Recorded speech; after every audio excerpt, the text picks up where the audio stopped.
AI.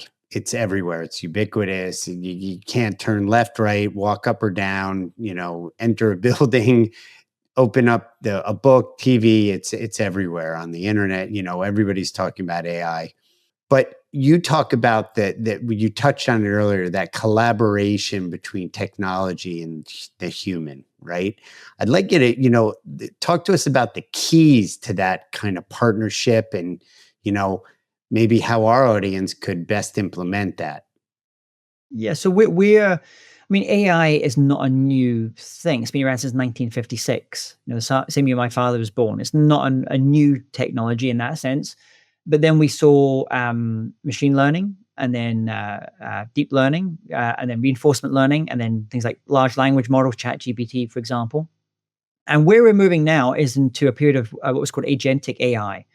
So agentic AI has much higher levels of reasoning. It has much higher levels of autonomy.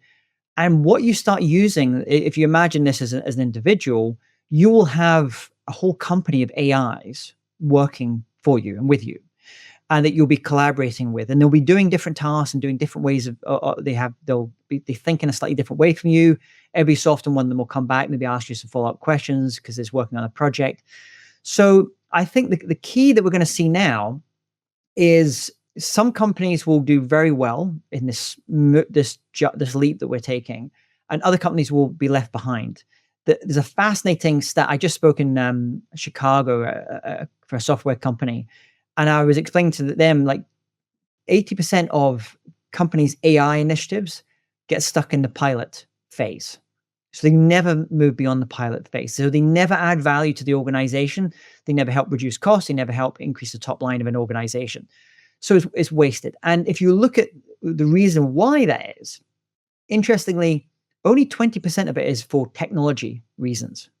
That's not the biggest reason. The vast majority of the reason why AI never adds value to an organization, why they don't truly implement it in a transformative way, is because of people and the people part. The playbooks that people are playing in their heads, and it's going to take different forms in different organizations.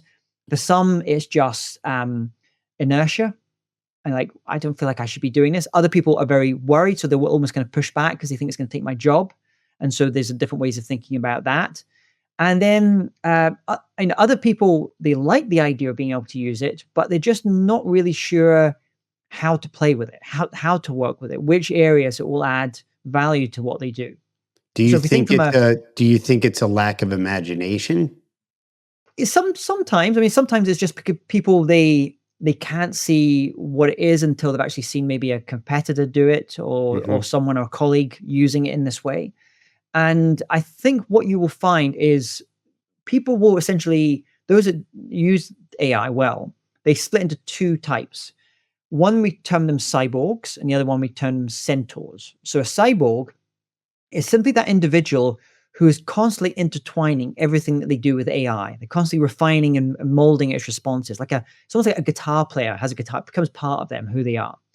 Well, a centaur will look at a project or a piece of work and says, okay, these are the things that I'm going to have the AI do, and these are the things I'm going to reserve myself or my human team. Now, whether you decide to be a cyborg or a centaur doesn't really matter. The point is you start to use these tools, and if you're not using AI at least 4 times a day in the work you're doing in a conscious way, you're being left behind, basically. So you have to kind of look at, like, where are you using AI? And I think at this stage, we're kind of starting to move beyond just a pure play, this is interesting, this is fun, to companies I work with, adding like real value, adding real revenue gains to what they're doing, adding real ways to reduce costs, adding real ways to improve the customer experience. And that's exciting. And we'll probably go through the trough of disillusionment about AI. And I think we're almost probably there, if we're not there already, because people like feel AI out. And I get that as well. But that's no bad thing, because really what's going is in the trenches of organizations, they're implementing this stuff and it's providing value. But there's only 20% of them who is adding value. Really, they're kind of doing it well.